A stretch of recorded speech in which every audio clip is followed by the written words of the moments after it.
Bien, vamos a retomar, entonces vamos a retomar la lectura que veníamos trabajando la sesión anterior.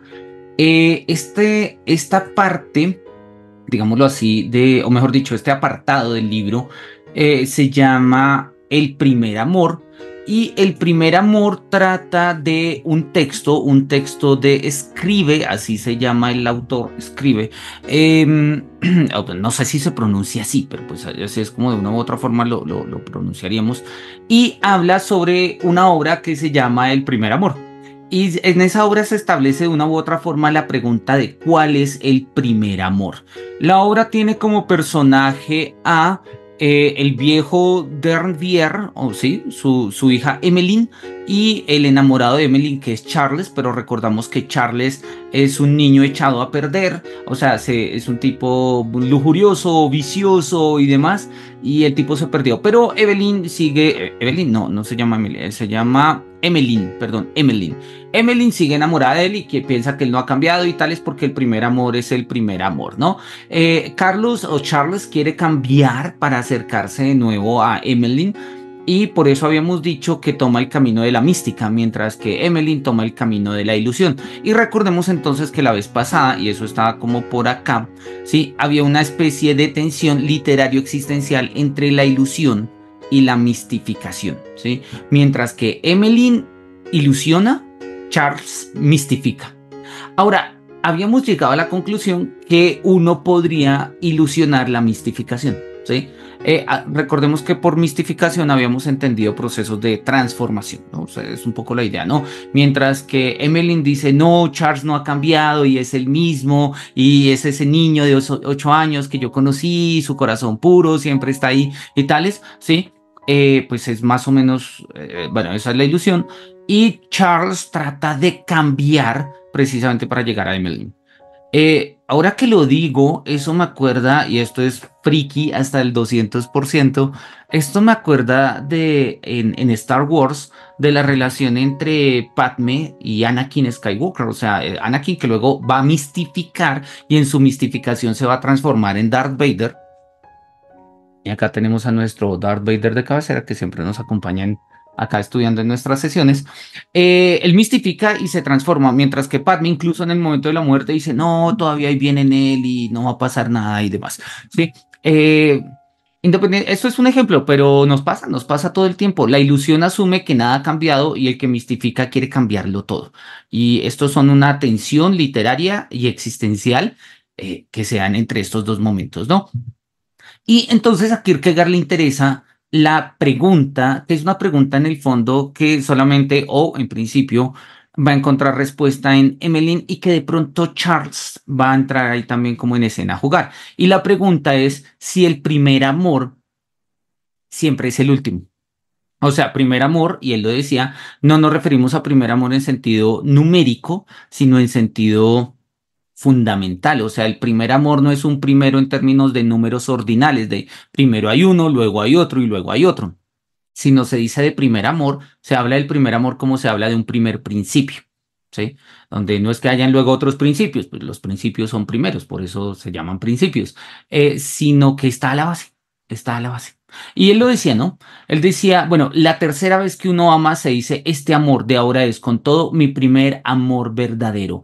Pero el amor verdadero es el primero, ergo, este tercer amor mío es el primero. Y Kierkegaard dice, sí, son formas que se dicen, pero hay algo sofístico ahí, hay algo sofístico, ¿no? Él dice, hay un efecto sofístico.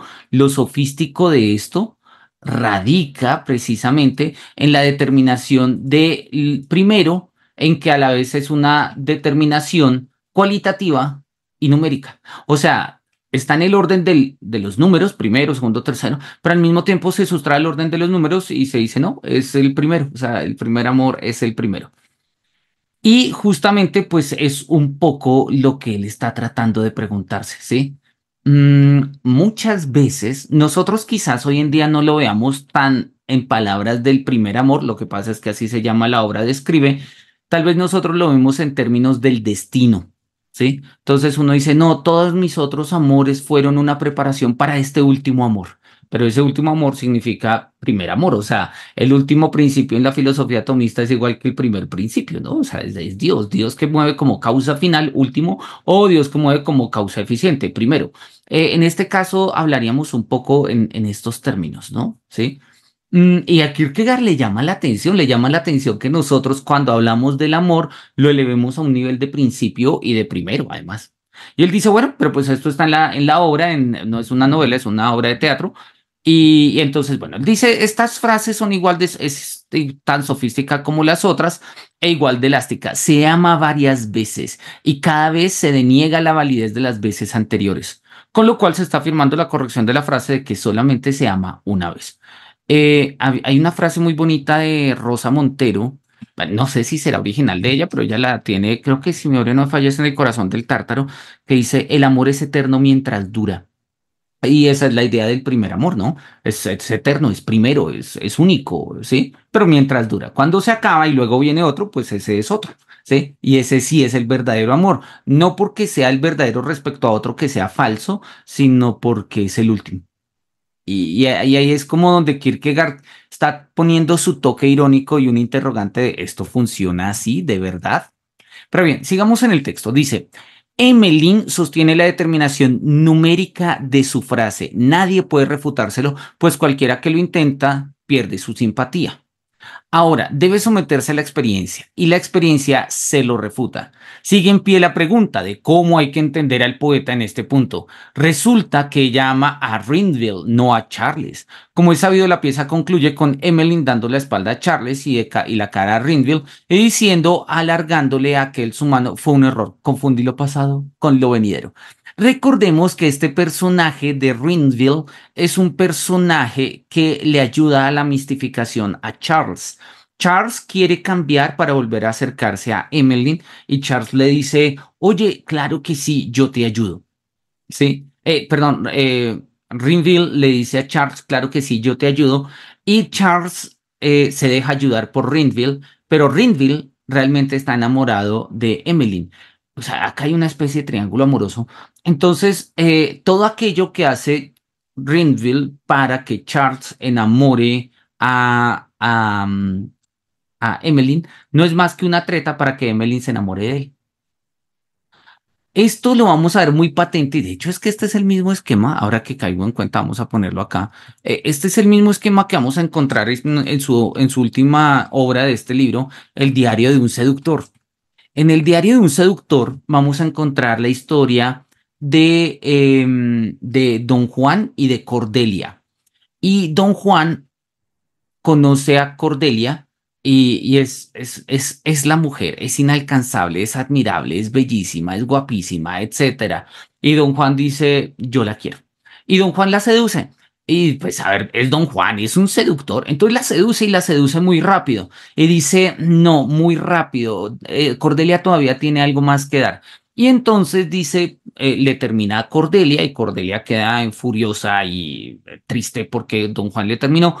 Y además porque no entiende y porque la ilusionó y luego, bueno, pues por todo lo que vimos allá con María Beaumarchais y compañía, Cordelia queda frustrada y furiosa y entonces aparece un equivalente acá, Charles, no me acuerdo si en Diario de un Seductor también se llama Charles, ¿sí?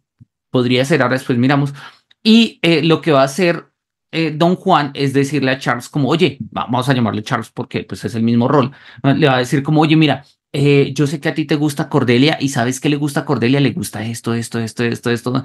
Y entonces Don Juan empieza a seducir a Cordelia a través de Charles. Hace que Charles seduzca a Cordelia, Cordelia de pura, digamos, de pura tusa y de puro empute y de pura furia, decide salir con Charles. Un clavo saca otro clavo, un poco la idea, pero sin darse cuenta que ese otro clavo estaba siendo manejado por el primero. Y esto es lo que está pasando acá. Rinville, sí, conoce a Charles, es amigo de Charles. Charles le pide su ayuda para seducir de nuevo a Emmeline y él le ayuda, pero el punto es que de verdad, quien de verdad ama, o sea, mejor dicho, de verdad lo que está haciendo Rinville es orientando todo para que Emmeline lo ame a él. O sea, una especie de triángulo amoroso bastante turbio, donde pues acá la figura femenina de todas maneras termina un poco mal parqueada, como va a terminar en el diario de un seductor. no porque el autor considere, digamos, tenga una perspectiva burguesa y machista y tales. Creo que no, creo que textos como el de Antígona, textos como el de Siluetas nos han mostrado la sensibilidad de Kierkegaard para la reivindicación de lo femenino. Creo que más bien es como una perspectiva y hasta cierto punto, si se quiere, una denuncia del destino de la vida estética. Y es que pues la vida estética jamás podría comprometerse con lo femenino. Y si nosotros nos tomamos esa tesis en serio, pues un esteta jamás podrá ir más allá de Fausto. Recordemos que a Fausto al final lo que lo salva es el eterno femenino. Entonces yo creo que acá hay una reflexión muy poderosa sobre ello. Bien, entonces, ¿qué va a pasar? Al final, Emmeline va a decir como, ay, qué pena, me confundí, yo pensé que estaba amando a Charles, pero realmente me enamoró fue de Renville. Si es que en última instancia la pieza es moralizante, que es como por lo general suele entenderse, entonces la intención del poeta con Emmeline es la de retratar a una joven infantil y estrafalaria a quien se le ha metido en la cabeza que amaba a Charles, pero que ahora recupera su sano juicio, sana de su enfermedad, hace un trato razonable con el señor Rindril y deja al espectador esperando lo mejor para su futuro, que llegue a ser una industriosa madre de familia, etcétera, etcétera, etcétera. Si esta es la intención, entonces el primer amor deja de ser una obra maestra para transformarse en una insignificancia escénica bajo el supuesto de que el poeta haya motivado hasta cierto punto la mejora de la protagonista. Pero este no es el caso. Kierkegaard dice, este no es el caso. La pieza contemplada como un todo se convierte en una pieza mediocre, ante la cual hay que lamentar que los brillantes detalles que la componen se desperdicien. Andrés, ¿tenías la mano levantada o la tienes levantada? No sé, creo que sí. Cuéntanos. Sí, es que me surgió una duda porque pues habíamos dicho que Emily, no sé, Sí. no, creo que se llama así, era como aquella persona que encarnaba la ilusión y como que aún se mantenía como en el anhelo por vivir su primer amor o estaba en el auge como de la ilusión.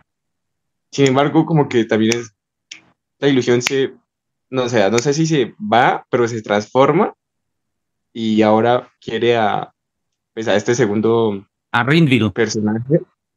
Sí, o sea, como que, mierda, ¿qué pasó con la ilusión? O sea, me surgió la pregunta de pronto, o sea, no, o sea, dentro de la obra, como que hay algo, hay una transformación como del personaje femenino, porque, o sea, no, porque es una ruptura muy grande, ¿no? Porque ella había venido amando a la idea de Charles durante toda su vida y de un momento a otro como que confundí lo pasado con lo venidero, ¿no? Esa frase que coloca el Kierkegaard es como, wow.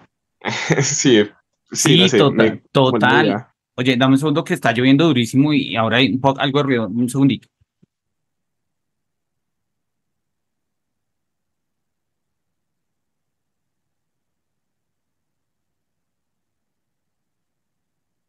Listo, creo que ahí está mejor. Eh, completamente de acuerdo contigo, Andrés, completamente de acuerdo contigo. Es decir, lo que Kierkegaard nos está mostrando es una, una ¿cómo lo podríamos llamar? La limitación de las ilusiones en el horizonte de la existencia. Es posible que la ilusión después de todo sea finita. De hecho, ese es el punto. Me acuerdo que lo hemos trabajado en unas sesiones, ¿no? Ya algunas, con el famoso poema de William Blake. La inocencia muere ante la experiencia. La ilusión cae del lado de la inocencia. Eso es lo que nos está recordando acá Kierkegaard, que es una premisa en el fondo, pues, romántica. Y la experiencia para recuperar la inocencia tiene que mistificarse, ¿sí? Transformarse. Lo veíamos con Andrés hace unos días en clases del romanticismo, pues eso es Novalis, ¿no? Novalis tiene que transformarse con la muerte para poder recuperar la inocencia de su amor con su amada que ha muerto y ante el cual él estaba triste y etcétera, etcétera, etcétera.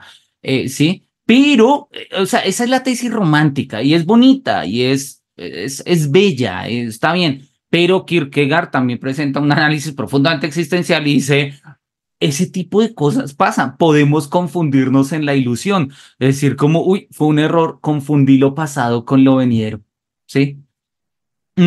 O sea, pensé que me ilusionaba Charles, pero realmente lo que me ilusionaba era digamos, la estabilidad del primer amor, y esta claramente no es con Charles. O sea, mis ilusiones permanecen, pero han cambiado. O sea, no es, la ilusión se ha roto de una manera y se ha mistificado. Y precisamente lo que nos está mostrando acá Kierkegaard es la reivindicación de un personaje femenino que no es pura pasividad. Hay una obra, yo ya les he hablado de esta obra varias veces, y me gustaría que en algún momento la revisáramos, que es la famosa obra de Madame Bovary. Madame Bovary, no sé si ustedes hayan tenido la posibilidad de leerla, si no, léanla en algún momento. Creo que hay película, creo que había película. No, no me he visto la película. Sí, tal cual, mira, acá hay película con Isabel Huppert, no tengo ni idea, mira, acá hay película del 2014. No la he visto, no sé, no sé, habría que mirarla, pero la novela de Madame Bovary trata pues la historia un poco de Madame Bovary. ¿Y quién es Madame Bovary? Madame Bovary, sí, es como lo dice acá precisamente la referencia, digamos, habla del contexto del romanticismo tardío y es justamente la ruptura con el romanticismo. Nosotros, de hecho, con Andrés estamos leyendo en el curso de romanticismo, estamos leyendo Las desventuras del joven Werther, que es una novela romántica por excelencia, ¿sí? Y vamos a ver que hasta se parece un poco este rollo, el tema entre nuestro protagonista, entre Charlotte y demás. Bueno, hay algo por ahí de todo este tipo. Madame Bovary trata justamente de una ruptura con ello. De hecho, se dice que Flaubert, que es el autor, Flaubert, estaba tan aburrido de las novelas románticas que dijo, voy a hacer una novela romántica para acabar con las novelas románticas. O sea, ya de tal manera que nadie haga novelas románticas o que aquel que haga novelas románticas después de esto tenga que ser ridiculizado por la misma estructura del romanticismo. Y eso es lo que hacen. Sí, en términos literarios, Flaubert mata el romanticismo, lo acaba. ¿Sí? Que responde también a contextos históricos y demás, pero ahí está. Y la historia de Madame Bovary, sí, tiene básicamente, sí, tras su infancia, hay un tipo que ha terminado los estudios que se llama Charles Bovary, ¿sí? Y se traslada a Tostes que es una ciudad francesa importante, para ejercer como médico. O sea, el tipo tiene buen futuro. Y se casa, ¿sí? Con su primera esposa, que se va a llamar, bueno, no me acuerdo, y luego se va a casar con Emma. Emma va a ser la esposa de Charles y Emma se va a llamar Emma Bovary, ¿sí? Emma Bovary, al igual que Quijote, es una asidua devoradora de libros. ¿Sí? Don Quijote, Alonso Quijano, era un lector voraz de novelas de caballería al punto que llegó a creer que las novelas de caballería eran la vida. Y Madame Bovary es una asidua lectora de novelas románticas, así que tiene una serie de ideas sobre el romanticismo. Lo que pasa es que Charles es un tipo genérico, es un tipo hasta cierto punto aburrido. De hecho, en las primeras líneas de Madame Bovary, miremos a ver si acá tenemos, sí, Madame Bovary, si encontramos el PDF de Madame Bovary, tal vez este nos sirva. Creo que si mi memoria no me falla, en las primeras líneas acaban con Charles, o sea, empieza justamente así. Dice, dice, tan, tan, tan, tan, tan. Acá está, dice, sí, capítulo primero, ¿no? Entonces, estamos en la sala de estudio cuando entró el director. Es seguido de un novato con atuendo pueblerino de un celador cargado con un gran pupitre. Los que dormitaban se despertaron y todos se fueron poniendo de pie. El director nos hizo seña que volviéramos a sentarnos. Luego, dirigiéndose al prefecto de estudios, dijo a medio voz, señor Roger, aquí tiene un alumno que le encomiendo. Entra en quinto. Si por su aplicación y conducta lo merece, pasará a la clase de mayores. El novato que se había quedado en la esquina detrás de la puerta, de modo que apenas se le vería. Era un mozo del campo de unos 15 años y una estatura mayor. Llevaba el pelo cortado en flequillo como un sacristán de pueblo y parecía formal y muy azorado. Esta es la descripción de Charles, esta es la descripción del esposo de Madame Bovary, ¿sí? Y se la van a montar, le van a hacer bullying, le van a quitar la gorra, se la van a tirar por allá al final del pasillo y el pobre Charles, pues eso, ¿sí? Era un mozo de campo, ¿sí? El tipo como un poco pusilánime, un poco genérico, un poco nada del otro mundo, ¿sí? Y pues al final de cuentas, cuando él ya es un médico consagrado y tal, o sea, profesional, pues lleva a cabo un matrimonio como pues lo hacen las personas que quieren asentarse y tener una familia y todo ese tipo de cosas. pero el tipo es genérico, el tipo es aburrido, el tipo es patético, diríamos hoy en día. Y lo que va a pasar, justamente como lo estamos mirando, es que Madame Bovary se va a dar cuenta, denme un segundo, no sé, dice que estoy en la pantalla de Google, gracias Sandra. A ver, ¿por qué no me lo compartió? Ahora sí estoy acá en la pantalla ahora sí estoy acá en la pantalla del PDF. Listo, gracias Sandra por avisarme, no sé, pensé que lo había hecho. Bueno, acá lo decía, ¿no? Estábamos en la sala de estudio cuando entró el director, el novato. Charles es presentado como el novato. Hoy diríamos el huevón, ¿sí? O sea, señor Roger, acá viene, y entró el nuevón, ¿sí? Y pues ya. Recitaron las lecciones, el muchacho las escuchó con toda la atención, como si estuviera en el sermón, sin ni siquiera atreverse a cruzar las piernas ni apoyarse en el codo. Y a las 2, cuando sonó la campana, el prefecto de estudios tuvo que avisarle para que se pusiera con nosotros en la fila. Es como el tipo ahí, o sea, sí, Charles es un tipo brillante, es lúcido, pero es aburrido, es genérico, el tipo no tiene digamos, demasiados alcances, ¿sí? Para su propia vida. Y pues obviamente esto, sí, levántese, le dijo el profesor, el novato se levantó, la gorra cayó al suelo, toda la clase se echó a reír, se inclinó para recogerla, el compañero que tenía al lado se la volvió a tirar de un codazo, él volvió a recogerla. Deja ya en paz su gorra, dijo el profesor, que era un hombre de chispa. Los colegiales estallaron en una carcajada que desconcertó al pobre muchacho, de tal modo que no sabía si llegar a tener la gorra en la mano, dejarla en el suelo o ponérsela en la cabeza. Volvió a sentarse y la puso sobre las rodillas. Que se levante, le dijo el profesor, dígame su nombre. El novato dijo como, ¿sí? Articuló un nombre ininteligible, ¿sí? Repita, se oyó el mismo tartamudeo. Más alto, ¿sí? Y hasta que finalmente, pues, él se presentó, simple y llanamente pudo decir Charles Bovary, ¿sí? Era Charles Bovary y nada más puede decir Charles Bovary. O sea, lo primero que nos muestra Madame Bovary va a ser el esposo de Madame Bovary, el hombre, ¿sí? Esta ideal del seductor, el héroe romántico, el tipo que es pilo, que es brillante, que es seductor, que conoce el mundo, que tiene experiencias, pero es un pelele. El Charles de Madame Bovary es un pelele. Y como es un pelele, pues jamás va a satisfacer las fantasías de Madame Bovary. Y como Madame Bovary tiene unas ideas sobre matrimonio que no se corresponden con las ideas de Charles, pues luego va a empezar a entrar ahí en triángulos amorosos. A ver, esto es un tema literario típico del siglo XIX. Lo vamos a encontrar en Las desventuras del joven Werther, las vamos a encontrar en Madame Bovary, está acá en El primer amor, va a estar en el diario Un seductor de Kierkegaard, y va a aparecer en mil y un obras más, y sigue siendo un tema de nuestras épocas, ¿no? Hasta la saga de Crepúsculo tiene ahí un triángulo amoroso como tema del asunto. A Kierkegaard le interesa la tensión existencial de lo que significa eso, ¿sí? No de, ay, le va a poner los cachos y ahora está saliendo con el otro y tal, sino a Kierkegaard le interesa un poco la perspectiva o mejor dicho, lo que ocurre cuando nosotros hablamos en términos del primer amor y tenemos una tensión entre la ilusión y la mistificación, ¿sí? Y la mistificación. Y pues eso es justamente lo que vamos a mirar. Y pues claro, estamos de acuerdo contigo, Andrés.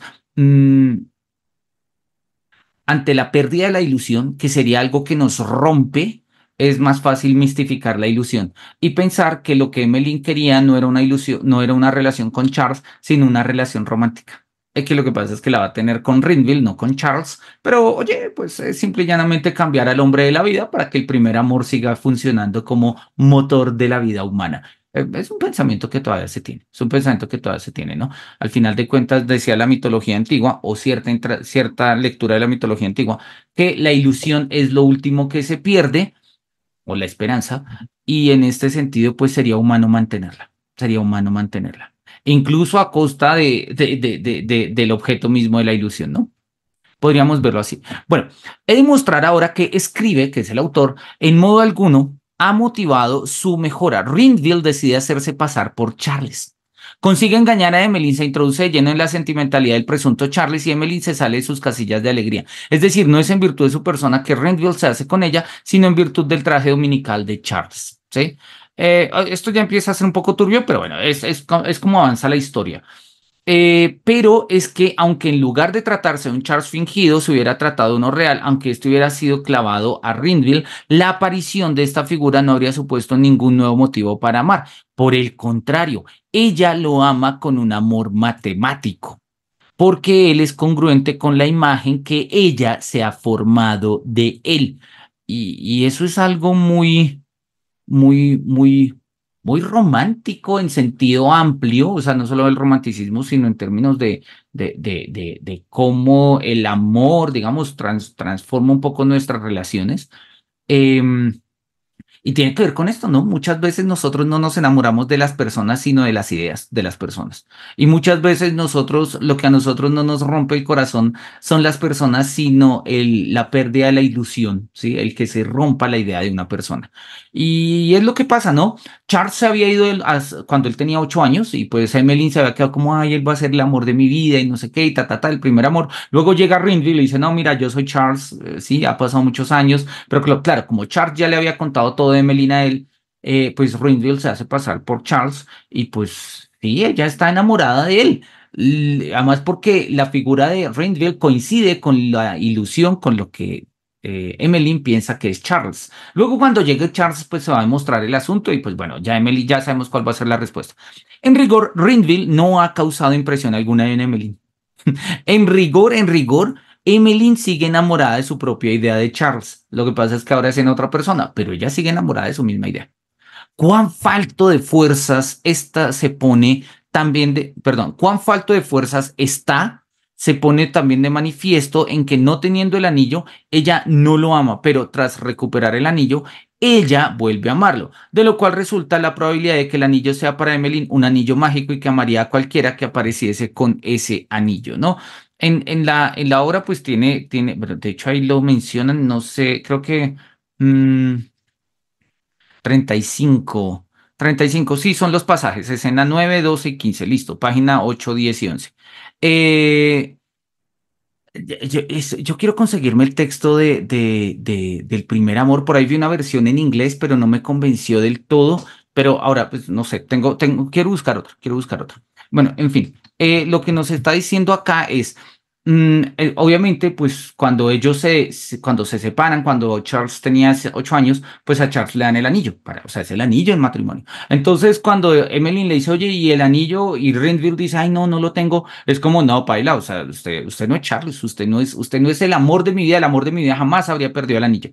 Renfield luego convence a Charles de que le dé el anillo, Renfield lo tiene, y cuando Renfield lo tiene, le dice, ay, mira, ya lo tengo, y Emily le dice, ay, yo siempre confié en ti, que tú siempre lo traerías, y bla, bla, bla.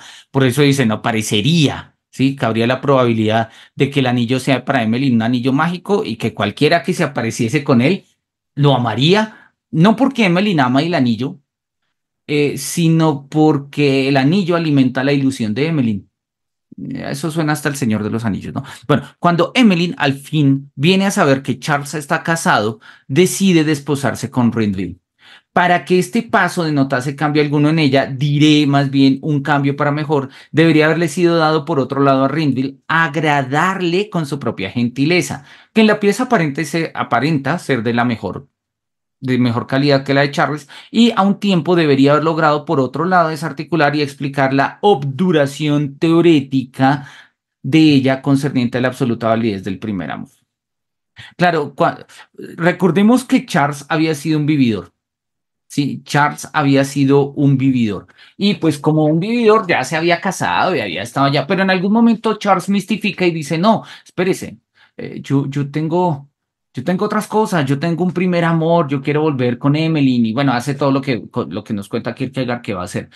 Pero, pero pues él ya estaba casado, ¿no? Greenville, cuando llega y conoce a Emmeline, se hace pasar por Charles, tenía los suficientes conocimientos para hacerlo, gracias a su amigo, y él la termina enamorando, ¿sí? En el momento en el que se destapa, ¿sí? Todo el asunto que Renville es Renville y no es Charles que lo ha estado suplantando, ¿sí? Pues obviamente Emmeline lo confronta, pero ya Renville tiene el anillo, pero Charles ya está casado, entonces dice como, ok, bueno, pues igual, mientras yo estuve con Renville, la ilusión de que era Charles está bien, así que mantengo la ilusión, le cambio el nombre, pero mantengo la ilusión, porque el primer amor tiene una validez absoluta. ¿Sí? El primer amor tiene una validez absoluta. Ese es el pensamiento de Melville y en muchos sentidos es el pensamiento de muchas personas, incluso todavía. Sí, ¿Sí? Hay personas que consideran que la primera relación es, o sea, es la ilusión de todo amor posible. ¿Sí? Entonces, pues ahí, por ahí hay algo. Andrés, no sé si vas a decir algo, creo que te escuché el micrófono. sí, sí. Voy a hacer un comentario y ya dejo de hablar tanto. Dale, dale, no, al contrario, celebramos tu voz, celebramos todas las voces.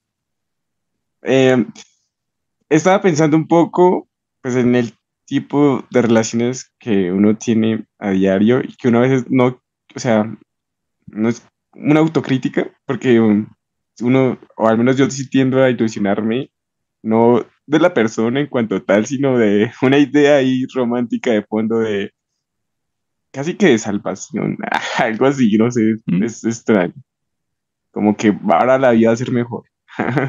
Sí, es particular. Pero obviamente uno como que dice, parce, ¿qué me pasa? Estoy loco. Como que esas cosas no pasan. Sin embargo, también estaba pensando un poco con el contexto de, ya que el profe ha hecho tanta referencia a la clase de romanticismo, o sea, aquello que tiene validez absoluta como la idea, una idea subjetiva pura, una voluntad pura, una idea pura de algo que es en sí mismo válido, refleja un poco como no más nada, ¿no? Como un nihilismo profundo ahí en la vida de quien dice amar de esa manera. No sé, como falso también, al mismo tiempo. Es como, wow, uno como que mierda, ¿de qué manera uno puede amar? O sea, es particular, no sé.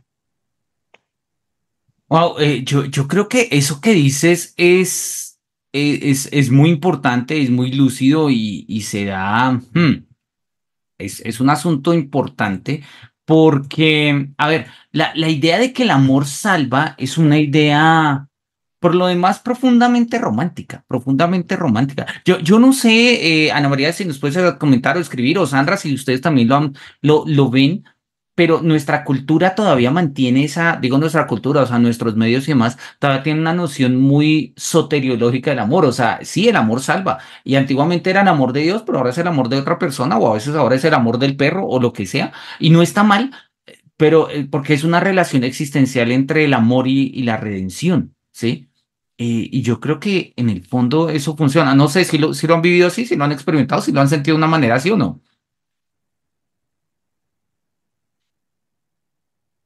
Hay un montón de canciones que hablan así, ¿no? No hay una canción de RBD que se llama Sálvame, algo así, trataba un poco de lo mismo. Yo creo que hay una relación soteriológica en eso. Hay una relación soteriológica. Relación soteriológica significa vínculo entre, o sea, soteriología es el estudio de la salvación. Y nosotros, lo que antiguamente era el amor de Dios que salvaba al mundo, que había enviado a su Hijo, ahora lo tenemos en términos de otro amor, para bien y para mal. Lo que pasa es que si hay salvación, puede haber condenación. Te abrió el micrófono, Ana. Te lo voy a cerrar un poco así. A menos que quieras hablarnos, qué pena. Em, Dice que Ana María se fue. No, pero tampoco era para sacarla. Qué pena con Ana. Sandra, me disculpas con Ana. No sé. En fin, dice Sandra, de acuerdo con Andrés, creo que lo que nos gusta más que enamorarnos es la idea de sabernos enamorados. Sí. Y ahí hay una dimensión profundamente estética, ¿sí? Que yo creo que, oye, pues podríamos mirar. Em, Voy a compartir, simple y llanamente por compartirlo, el texto de El primer amor de First Love de Eugene Scribe, ¿sí? Está en el archivo de internet. No es un texto particularmente largo, tiene 14 páginas.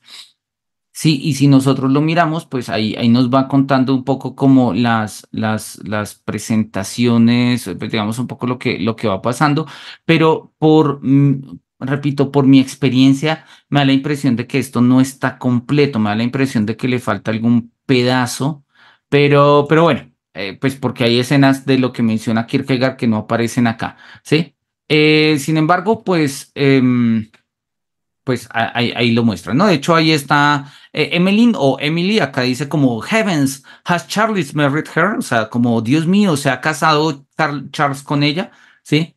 Y le dice Charles, ¿sí?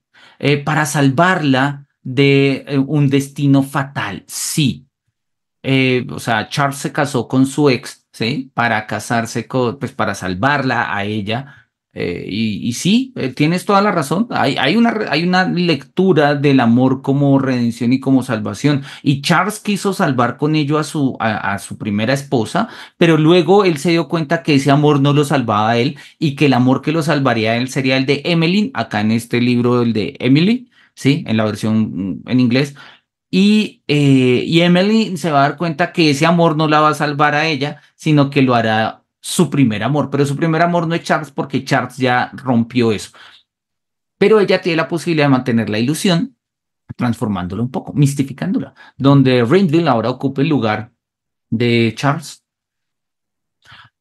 Oye, sí, ¿cómo es que decía la Biblia? Buscad vuestra salvación con temor y temblor.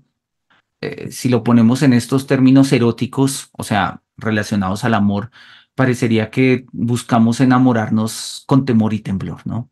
Y bueno, por eso me encanta Kierkegaard, ¿sí? Porque es un tipo que nos permite pensar todo este tipo de cosas. Bien, sí, no sé, bueno, no sé, Andrés, si más o menos con esto podemos ir charlando, si quieres comentar algo, vuelves a hablar o lo dices, o si Sandra o Ana María quieren decir algo, también. Mm.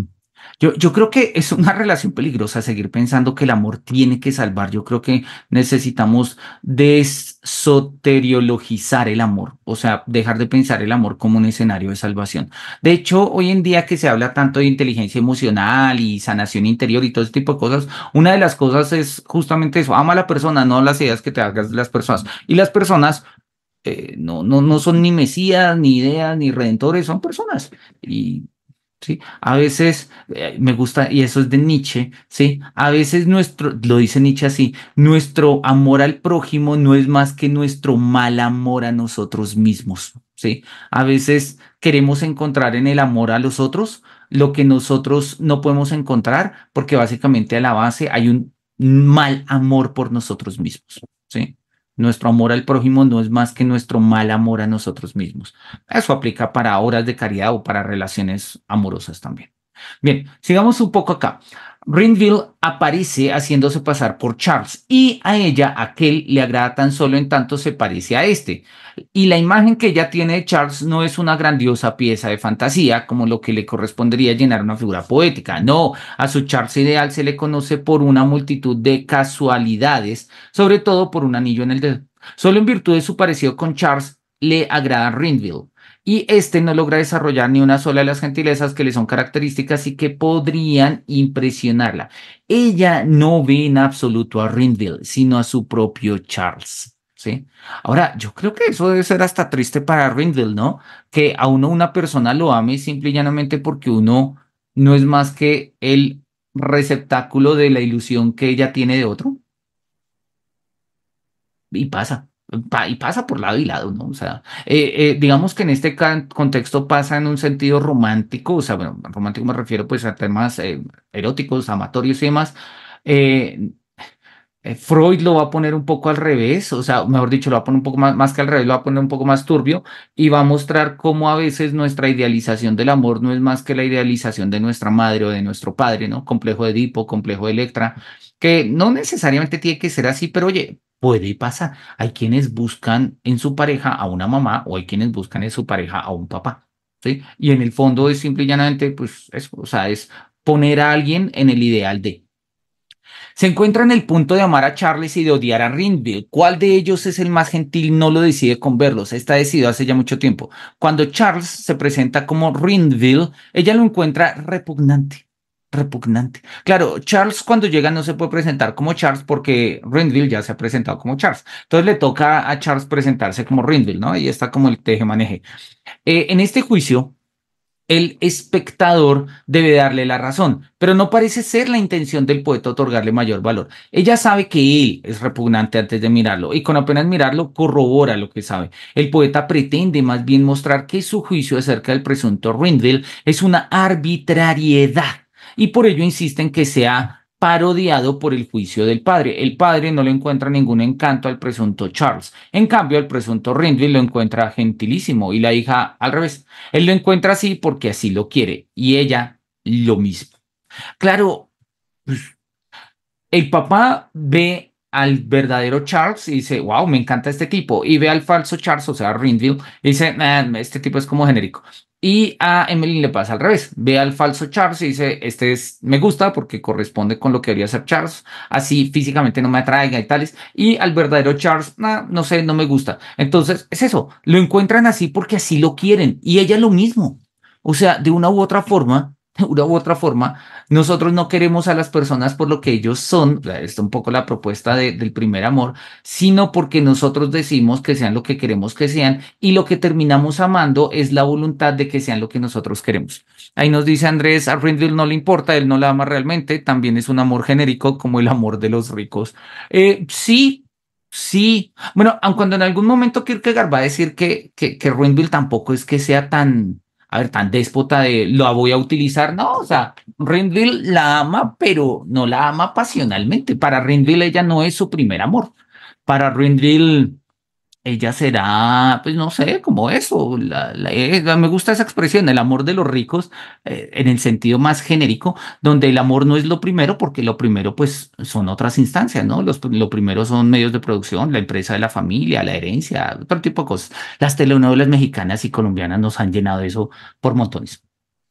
Que ella tiene razón está a la vista del espectador, pero esto no obstante, su juicio acaba convirtiéndose en una simple arbitrariedad y con ello la situación gana un mayor de fuerza cómica, aún mayor fuerza cómica. Tampoco logra Rindville vencer la teoría de Emmeline.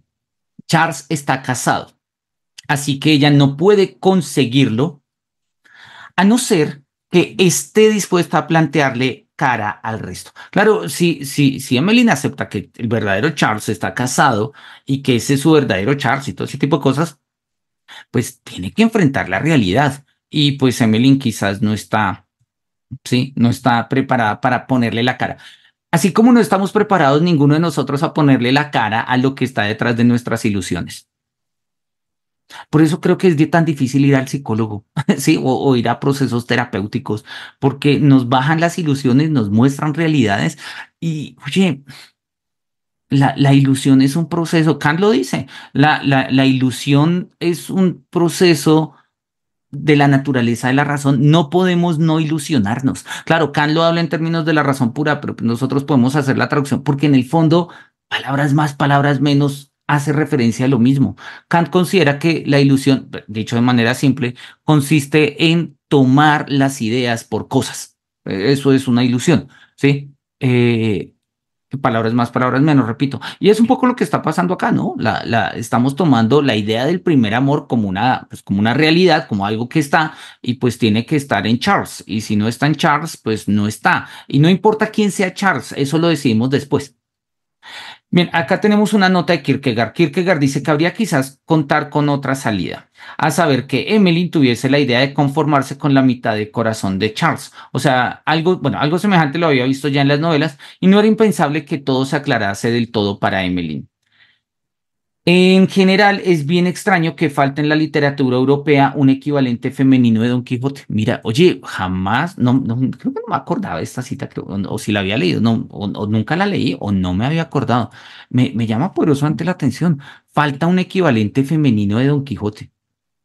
Mira, Sandra, para tu conversatorio y Ana María, para el conversatorio ahí de la erótica latinoamericana, ¿sí? De pronto podrían preguntar, no sé, pues, si hacen falta como versiones femeninas de literarias como de ciertos, no sé, un Quijote femenino. ¿Cómo no lo pensaríamos? No sé, me parece interesante la propuesta.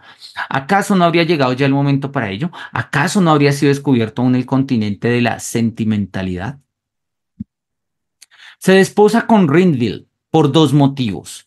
en parte para vengarse de Charles y en parte para obedecer a su padre.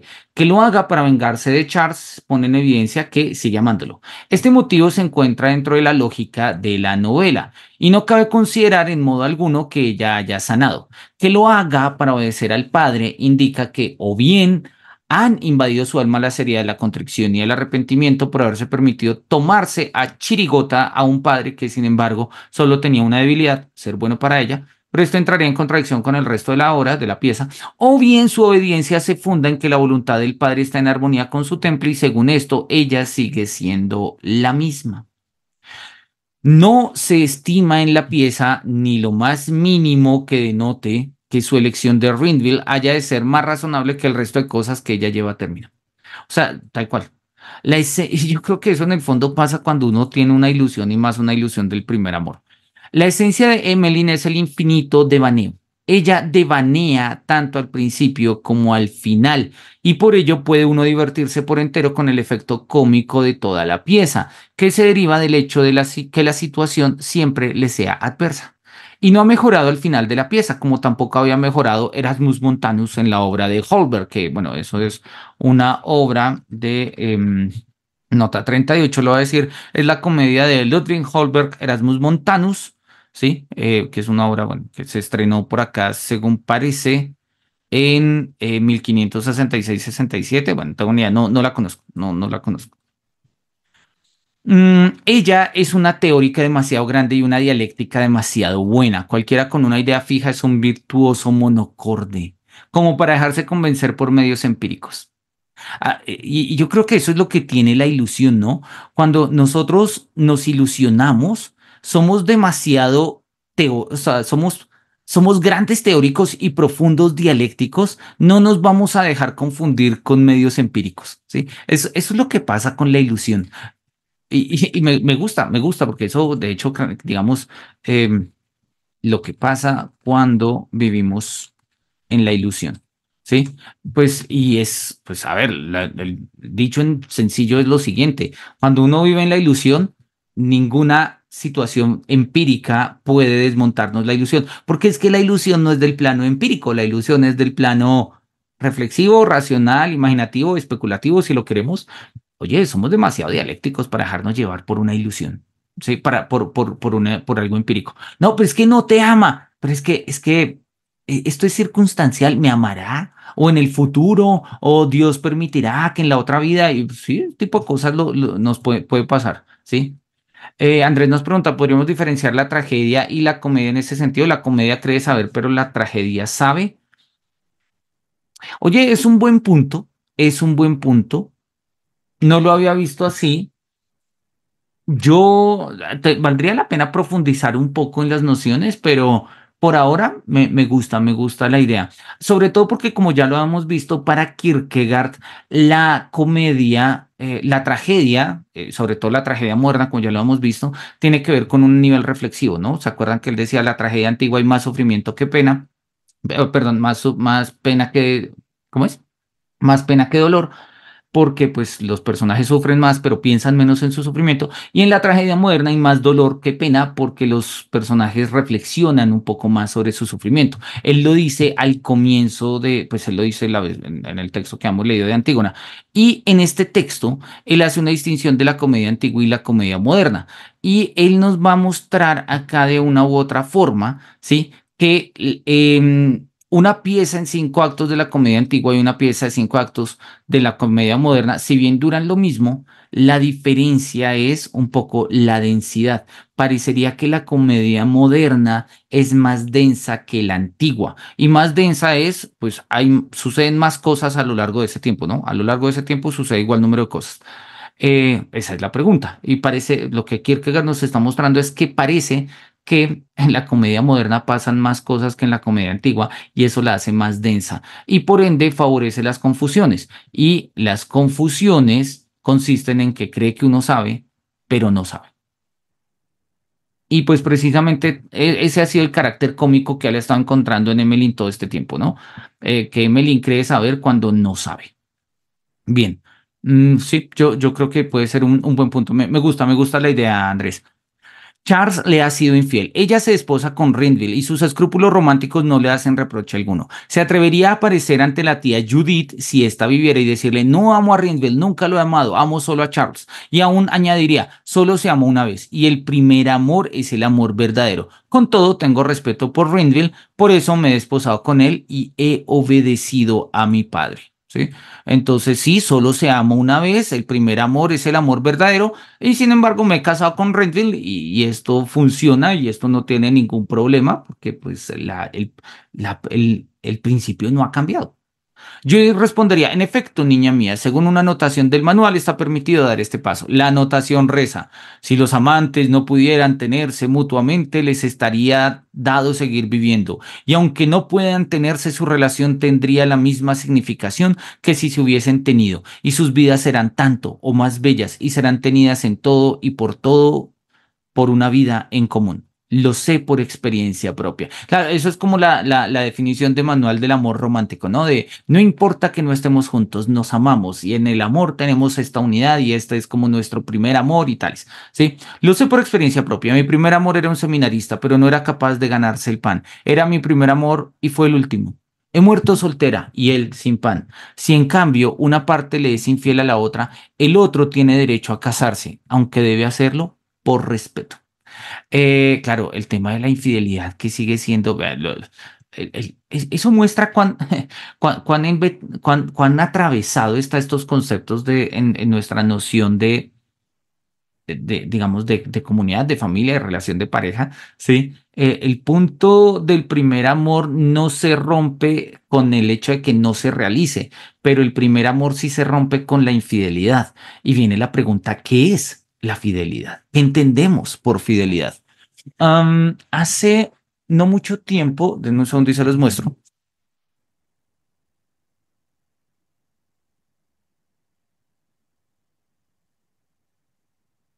Hace no mucho tiempo me compré este libro a 10.000 pesos por ahí en una librería en el centro de Bogotá. Se las voy a mostrar, voy a dejar de compartir para que vean la portada.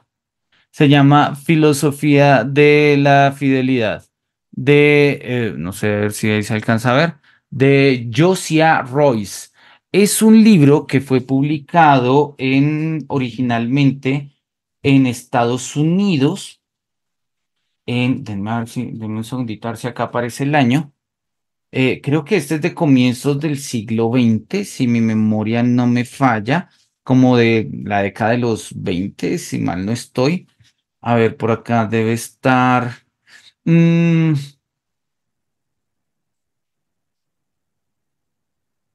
bueno, no sé, no encuentro el nombre. Bueno, la fecha. Em, pues acá está, 1908. A ver si lo alcanzamos a ver. The Philosophy of Loyalty, 1908, ¿no? Nueva York. Es un libro interesante porque es un libro que va a teorizar el concepto de fidelidad y obviamente va a hablar del concepto de fidelidad en sentido relacional, o sea, en sentido de serle fiel a mi pareja, es la noción elemental de fidelidad. Pero también va a ir un poco más allá, va a preguntarse qué significa la fidelidad en términos existenciales, qué significa la fidelidad a una causa, qué significa la fidelidad religiosa y en el fondo, pues, ¿cuál es el sentido filosófico de la fidelidad? Y ustedes saben que a mí me encanta ese tema porque pues mi tesis tiene ese título, ¿no? La fidelidad de las causas perdidas, ¿no? Ese es la frase de James Joyce: siempre hemos sido fieles a las causas perdidas. Y pues el concepto de la fidelidad de las causas perdidas para mí resultó ser muy importante.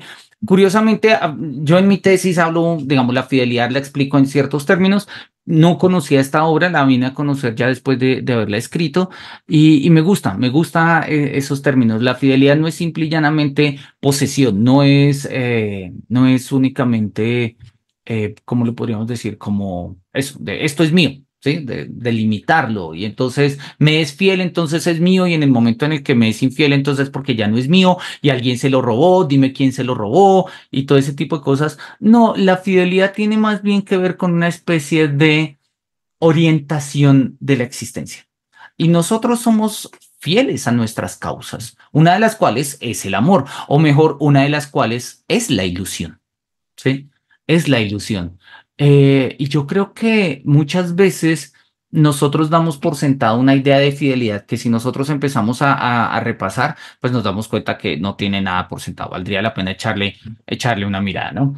Bien, que tenemos 86. Todavía alcanzamos a leer un poquito más. Yo creo que alcanzamos a leer todo este otro párrafo. Cuando a uno le está permitido elegir entre rebajar la pieza, describe al nivel de la insignificancia, afirmando que hay algo en ella que no se deja constatar, o celebrar una obra maestra pudiendo explicarlo todo en ella, la elección parece fácil. La pieza no es finitamente moralizante, sino infinitamente graciosa. ¿Sí? La pieza no trata de ser una teoría del primer amor, una teoría de, mira, esto es lo importante. No, la pieza es un chiste. Sí, la pieza es un chiste sobre lo que nosotros entendemos cuando hablamos del primer amor, de, sí, primer amor, Emmeline y Charles que se prometieron de chiquitos y estos iban a ser la pareja eterna, feliz y amantes y tales y pascuales. Pues dame, te cuento un chiste con esto. ¿Sí? No alberga ningún propósito último, sino una broma infinita para con Emmeline. Sí, la obra claramente es una broma infinita. Y por esa misma la pieza no acaba, dado que el nuevo amor por Rinville está motivado tan solo por una confusión, resulta del todo arbitrario hacer que la pieza termine. Ello sería o bien un fallo en la pieza o bien un mérito de la misma. Aquí de nuevo la elección es fácil. En el momento en que el espectador cree que la pieza se ha terminado, que hace pie, descubre de repente que aquello sobre lo que pisa no es firme, sino que es más bien como el extremo de un trampolín, por lo que al pisar toda la pieza sale despedida. ¿Sí? Se hace patente entonces una infinita posibilidad de confusión porque a causa de su formación novelesca, Emmeline acaba sobrepasando cualquier determinación realista. O sea, al igual que Don Quijote, ¿sí? Y parecido a Madame Bovary, habría que mirar, porque Madame Bovary se escribe después de este texto. Habría que mirar, porque estos textos son del 41, 42 y Madame Bovary dijimos que se publica en 1853. Kierkegaard muere en 1855.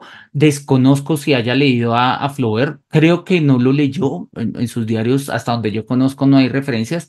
Y no sé hasta qué punto se haya traducido al alemán o al danés Flaubert tan pronto.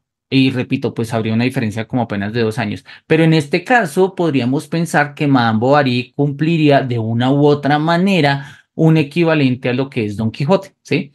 Don Quijote que enloquece, esto es un pensamiento súper elemental, habría que reconstruirlo un poco mejor, pero de la misma manera que Don Quijote enloquece al leer novelas de caballería y se jura un caballero andante, pues Madame Bovary pierde el sentido de su realidad de tantas novelas románticas y considera que como el mundo no se parece a sus novelas románticas, pues tiene que incurrir en relaciones románticas que así lo sean. Y al final de cuentas, pues la novela de Madame Bovary va a romper precisamente todo ello, ¿sí?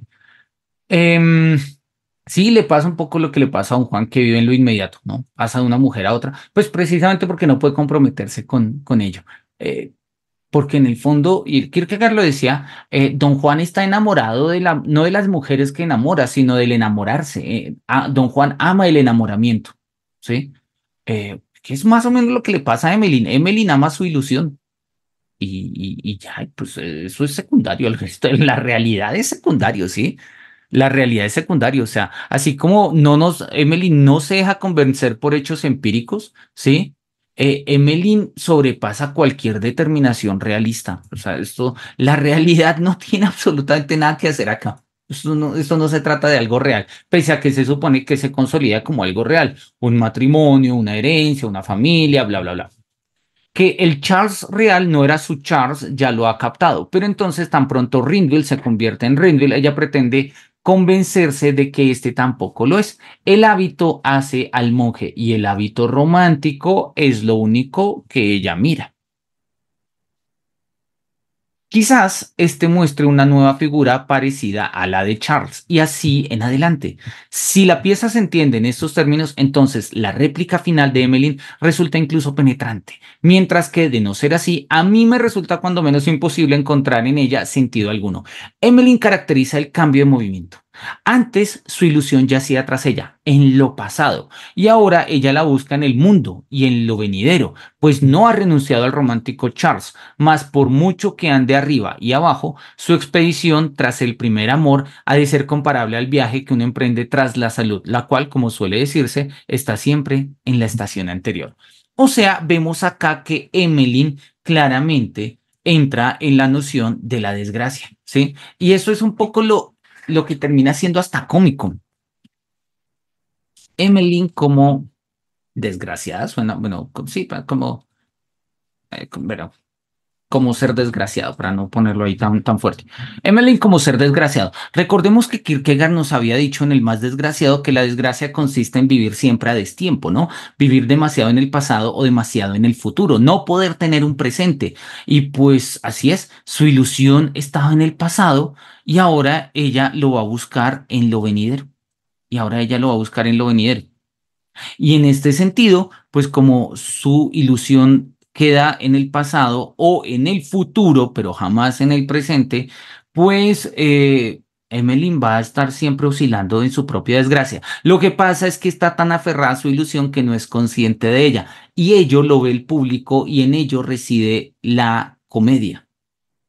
Y vuelvo entonces un poco a la idea que nos mencionaba Andrés, y mira que esto sería una forma de corroborar tu hipótesis, y es que la tragedia implica un saber. Emily no se sabe desgraciada porque no entiende que su ilusión no es presente, o sea, no se está dando en el presente. Es más bien una comedia precisamente porque en toda esta confusión, pues ella no sabe, ¿sí? Ella precisamente no sabe. Entonces podríamos verlo en esos términos, ¿no? Bien, vamos a ver, dice se encontrará. Ah, bueno, terminemos este párrafo porque acá luego cambia un poco el asunto. Entonces, como para dejarlo, que ahora son 8:33 apenas. Se encontrará también en toda regla que Emmeline no ofrezca aclaración alguna al respecto de su teoría, algo que por lo demás podría ser exigido con razón. Claro, uno podría exigirle a Emmeline, a ver, cuéntame, explícame tu teoría de por qué el amor, el primer amor siempre es el verdadero. Cuando un hombre cambia su fe, se le exige una explicación. Y tratándose de un teórico, más aún, ¿sí? Si un ser humano cambia su fe, oye, ¿por qué te convertiste? Y si un teórico cambia su posición, pues también. Emmeline no es una joven profana, es una joven con estudios. Tiene una teoría en virtud de la cual ha amado a Charles. Ha establecido que el primer amor es el verdadero. Esa es la teoría de Emmeline, pero no la prueba. ¿Cómo saldrá de esa? Si dice que nunca ha amado a Charles, sino que Rindville es su primer amor, entra en contradicción consigo misma, dado que en rigor ella cree que Rindville es Charles. Si dice el primer amor es una chiquillada, el segundo amor es el verdadero, está claro que solo mediante un sofisma puede salvarse. Si dice nada importa la cifra, tanto si se trata del número uno como el número dos, el verdadero amor se conoce por algo bien distinto, entonces corresponde preguntar qué gentileza ha encontrado ella en Ruinville. Dado que el atento observador no ha descubierto ninguna, a no ser la correspondiente al cortés gesto de vestirse de Charles para agradecerle. Si la pieza debe realmente llegar a un fin, debemos exigir con moderación una aclaración de eso mismo. Si por el contrario es la intención del poeta que la pieza sea infinita, exigirle una explicación a Emmeline es una desmesura, puesto que ella todavía no ha sacado nada en claro al respecto. Emmeline no la tiene clara, o sea, Emmeline todavía no sabe. Y como todavía no sabe, pues puede mantenerse en el orden de la ilusión. Y mantenerse en el orden de la ilusión, pues le significa a Emmeline, eh, pues aceptar que aun cuando el verdadero amor que ella tiene no es el que ella cree tener, pero pues ella no le ve problema a ello, precisamente porque sigue viviendo en la ilusión y no está consciente de ello. Dicho en otros términos, Emmeline no se ha despedido de su primer amor. Hablando en términos de lo que habíamos hablado hace un tiempo del filósofo que sabe decir adiós, ¿no? El interés de la pieza gira en torno a Emmeline y a su ilusión, clarísimamente. Y ahí está, y pues ya lo habíamos dicho y creo que ahí vale la pena como señalarlo, ¿no? Procurar en ella una colisión es tarea fácil. Me permitiré ahora establecer una relación entre los otros tres personajes, con excepción de Charles, para ver cuán lejos podemos llegar. El padre desea ver a Emmeline casada y mantenida. Ella rechaza toda proposición. Por fin, aquel que propone al joven Rindle lo recomienda con mayor efusión que a ningún otro, si incluso muestra un semblante decidido. Emmeline confiesa que ama a otro, a saber, Charles. Rindle llega, recibe la carta, concibe la idea de hacerse pasar por Charles. Listo, ahí tenemos como un poco el desarrollo y como lo va a decir Kierkegaard, ¿sí? Le va a interesar mirar los otros personajes, ¿sí? Va a mirar como listo, o sea, ya sabemos que la obra trata de la ilusión de Emmeline, pero ¿qué pasa con los otros personajes? ¿Qué pasa con los otros personajes? Eso es algo que vamos a mirar en la próxima sesión. Bien, no me resta sino agradecerles en este espacio y este encuentro. Por todo ello, miremos, creo que hay una pregunta última. Dice Sandra que no le gusta, que la idea del amor romántico es que te hace ver como si te faltara valor en tanto no se tenga, como si algo estuviera incompleto. ¿Es posible vivir sin la idea del amor romántico? Em, sobre eso aguantan muchas respuestas, Sandra. Una respuesta podría ser la típica retórica, por lo más, de, claro, una vida sin amor romántica es posible, pero triste, ¿sí? Triste. Eh, Ahora, obviamente eso, repito, pues es un poco lo que, o sea, cae en el principio que tú estás denunciando y es asumir que el amor romántico es aquello que le da valor a una existencia. Yo creo que el punto es que el mundo moderno encontró o sea, permítanme hacer esta digresión rápidamente, encontró en la idea del amor romántico la realización de un ideal y con ello de una ilusión que antiguamente, sobre todo en el mundo medieval, e incluso en ciertas formas del mundo antiguo, se encontraba en la vida heroica, ¿sí? Antiguamente no era posible pensar una vida honorable si uno no era un héroe. ¿Sí? Y ser héroe implicaba pues ir, pelear guerras y tales. Así como durante mucho tiempo no se consideró que no se podía tener una vida santa si uno no se dedicaba a una vida religiosa. Y yo creo que el mundo moderno cayó en el mismo sofisma y entendió que no hay una vida humana digna si uno no tiene un amor. Yo creo que el mundo contemporáneo, muy del siglo XXI, como que estamos como despelucándonos de esa idea, estamos como zafándonosla, ¿sí? Y estamos dándonos cuenta que hay otros. Pero la ilusión persiste, todavía seguimos pensando que tiene que haber algo que le dé valor a la vida. ¿Y por qué el valor a la vida no puede ser la vida misma? Como dirán la mayoría de los autores vitalistas, por ejemplo, ¿sí? O sea, no sé, eh, el valor de la vida puede estar en escribir libros. Pero entonces alguien dice, no, es que eso es amor a la escritura. Y pues sí, lo que pasa es que seguimos cobijados un poco bajo ese manto, que, a ver, no es nuevo. Lo que pasa es que son las transmutaciones del amor. Hay un texto, de hecho, sobre esto valdría la pena mirar dos textos, revisemos simple y llanamente las referencias. Un texto son los estudios sobre el amor de Ortega y Gasset, ¿sí? Este es un texto que yo creo que valdría la pena, sobre el cual valdría la pena volver. Los estudios sobre el amor. Y hay otro texto que es de un medieval, está incompleto, que se llama Tratado del Amor a las Criaturas. De si viuda, tal cual. Tratado del Amor de las Criaturas. Sí. Y este texto de si viuda es básicamente lo que va a mostrar es una especie de teorización de cómo el amor constituye la realidad. Claro, este amor es un amor metafísico, no es el amor de parejas, no es el amor que busca la salvación en otro, es entender el amor como arjé, ¿sí? Y así lo entiende si viuda. Y el amor, Dios es amor, y ese amor que constituye a Dios es el amor que emergiendo de Dios constituye al mundo, pero repito, el amor para si viuda es arjé, es arjé en el sentido presocrático del término, es un principio que subyace al cambio de todas las cosas. Y todas las cosas están hechas y constituidas y funcionadas por el amor. Y yo creo que algo de toda esta teología, algo de toda esta metafísica todavía nosotros albergamos. Todavía nosotros creemos de una u otra forma que hay algo que le da valor a la vida.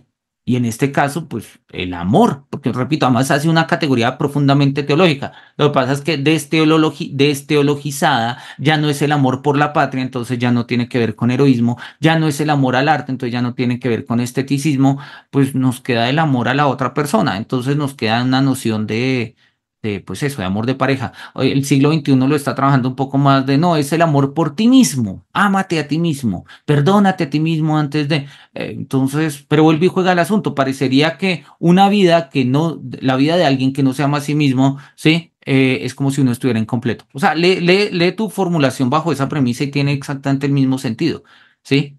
Tú dices, lo que no me gusta de la idea del amor romántico es que te hace ver como si te faltara valor. Podríamos leerlo en términos de un amor, ¿cómo lo podríamos llamar? Como eh, autorreferencial cuando hablamos de este amor a uno mismo. No digo egótico porque la idea es que el ego es tu enemigo y hay que dejar al ego de lado y tales, pero va un poco en ese lado, ¿no? Podríamos en algún momento llegar a pensar que esto se vuelve como un imperativo. Es que tienes que amarte. Pues pucha, yo vivo en contradicción conmigo mismo. Hay cosas que me gustan de mí, pero hay otras cosas que no, ¿sí? Y esa idea es que si tú no te amas a ti mismo en todo lo que eres, en tus defectos y demás, jamás vas a ser feliz. Pues, pucha, pues qué peso, ¿sí? Es tan pesado como la idea de un amor romántico, ¿sí? E incluso un poco más, porque al final de cuentas en el amor romántico las cosas que a uno no le gustan, como Emelín, pues le puede echar el pato al otro. En este caso, las cosas que no me gustan de mí, pues como diría Sloterdijk, tengo que cambiar mi vida y se vuelve una carga incluso aún más pesada. Y vuelve y juega entonces un poco estas frases nietzscheanas de el amor a los demás no se vuelve más que expresión del mal amor por nosotros mismos o al revés. El mal amor, el amor por nosotros mismos no es más que el mal amor que tenemos por los demás.